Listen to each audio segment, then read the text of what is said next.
name is Monica Gleberman, and you're listening to Silence on Set podcast.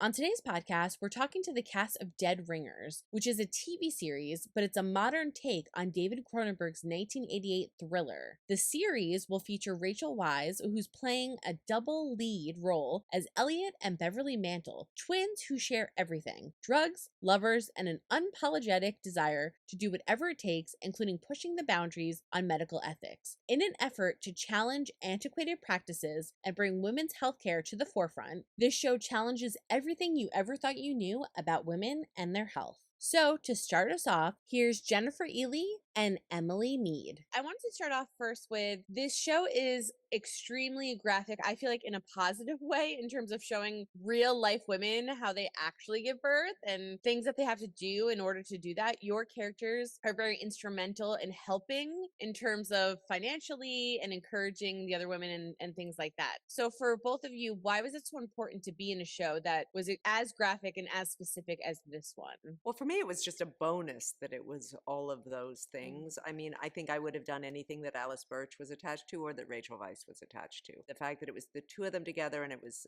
exploring such an extraordinary story with these elements in such a smart, bold, funny, engaging way is just delicious and a gift. Yeah, I'd say the same. I think the people involved, the story, the writing, the character was more than enough to do it. And then to show up and see really how it was coming together was, yes, a bonus, a cherry on top. And then Susan and Rebecca have such an interesting way of pushing the envelope and trying to get what they want, but in very different ways. Mm-hmm. And I feel like it's kind of similar goals, but different goals, if that makes sense.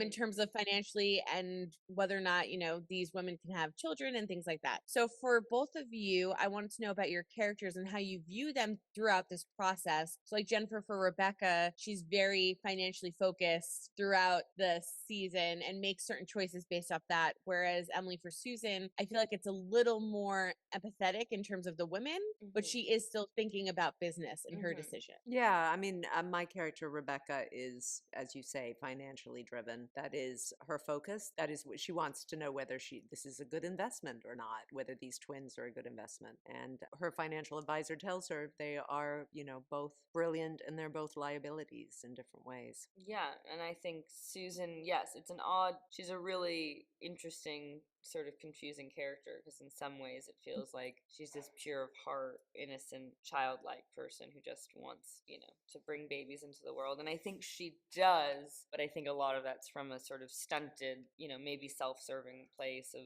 searching for a mother or her inner child, or to find some sort of nurturing she never had. Whatever it is, I think she herself is a sort of arrested and development person who's searching for something in herself. And also, yes, obviously loves money, or otherwise she wouldn't be where she is in her life. So I think she just has a really interesting lens and justification in her head for it all. I just wanted to ask both of you, it's a very heavy subject matter. I love the show. It's so good. You guys are so fantastic in it. But on a fun note, I kind of wanted to ask you guys, what was the grossest thing you had to do, or craziest line your character got to say, or just something fun kind of end with? I think my character got to say some really fun lines. I think the description, when we're having dinner at our house and we serve my dead racehorse as the main course, I think that's pretty brutal. And this isn't actually in the script, and it isn't seen in the show, but there was, on the tennis court, there was a blue neon sign on our tennis court that said, "Live, laugh, fuck the poor." I think that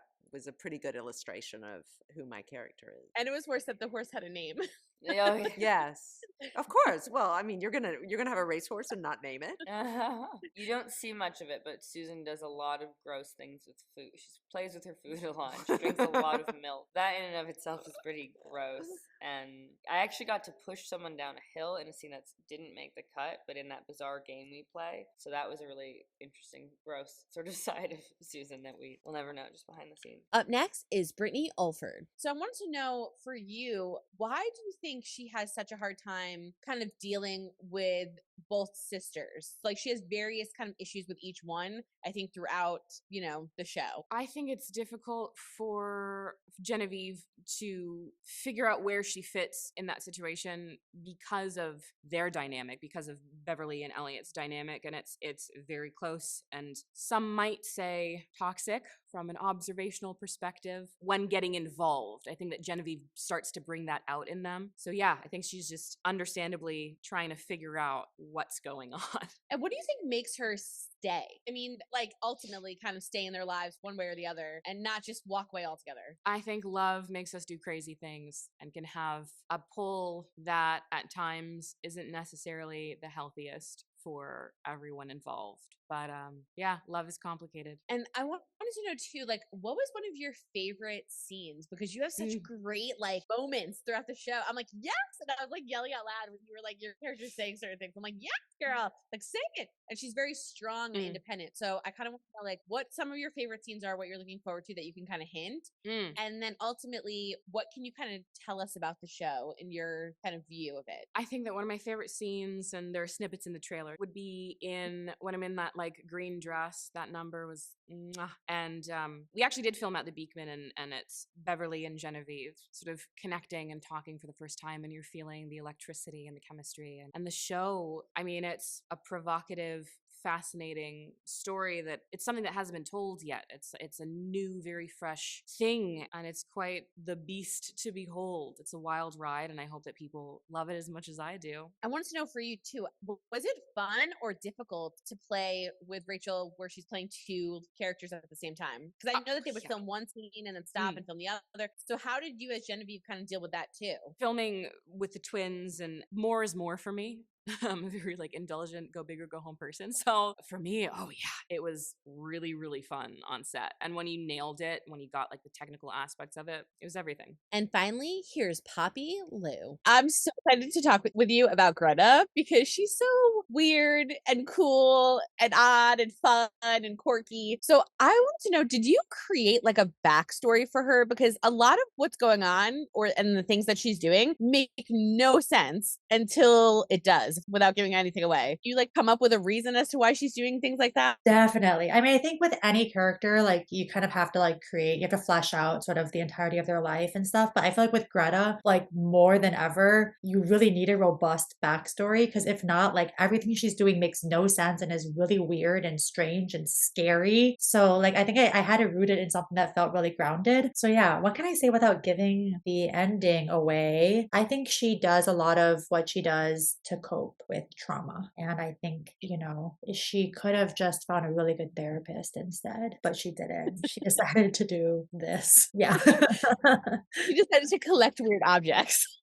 We'll put it that way. I have a question. When you read the script, because this is like a super graphic show, which I actually like totally agree with because of the reasoning behind it and for women and for all sorts of reasons, because I love when they show pregnancy on TV and they're like, oh, your skin and everything's great. And like the woman looks great. And like, that's not how it works. So I loved it for all of that. And it was funny and all of those things. But when you're reading the script, I think I could say this, and you read like bloody tampon that you're picking up and like putting in something, are you like, oh, okay, cool, I can make that work? So like, how did you kind of incorporate what you were reading? And then what are you hoping people get out of Greta's kind of transformation throughout the show? Oh, good question. I mean, I think I was given a lot of backstory by like Alice and Sean, like when I was first given the project to like look at and stuff. So I think I had a bit of context to root a lot of Greta's behavior in and stuff. Like, I think it is very grounded actually, because like, it's not like she's just doing weird things to try to add like an edgy element or whatever. Like she has her reasons for it all. Yeah, I don't know. Like in my mind, I feel like I had to like normalize everything that she was doing. And like, there's Poppy reading it being like, bloody tampon, oh my God. But then I was like, I have to read it as Greta and be like, no, this is like, it's not like, when someone's just like really in their own process or whatever. And like, there's like kind of a lack of self-awareness that happens at some point during it because you're very fixated on your end goal. And if someone were to like drop in at any moment during your process, it looks insane. I feel like it's one of those things to be like, I can't fixate on like this moment with the bloody tampon. I